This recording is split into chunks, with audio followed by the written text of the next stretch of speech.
Hi, everyone, and thanks for joining. I want to talk about a shift happening right now in 2025 that's reshaping how GRC teams operate. It's something every compliance, risk, and security leader I speak to is dealing with, whether they say it out loud or not. And it comes down to one idea: regulatory velocity.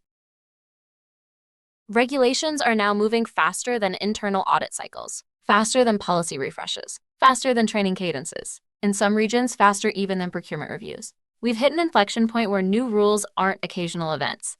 They're a continuous stream. You have the AI laws rolling out globally, DORA going live in January, state privacy laws stacking up in the US, SEC enforcement tightening this spring, ISO and NIST releasing revisions at a pace we didn't see 5 years ago.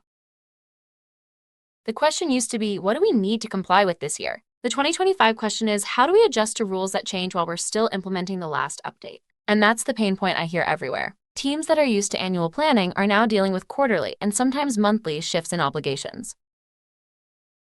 What I find interesting is that the teams handling this well aren't necessarily bigger or better resourced. They're simply equipped to detect and interpret changes quickly. They've stopped thinking about regulations as documents and started thinking about them as live inputs into the business.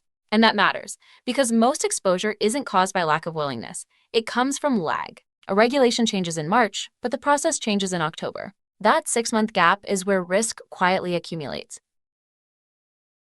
This is where technology earns its place, not by automating compliance, that's too blunt, but by shortening the distance between regulatory change and organizational response. The platforms that help most are the ones that surface updates cleanly, translate them into tasks that make sense to the business, and keep everything aligned as frameworks evolve.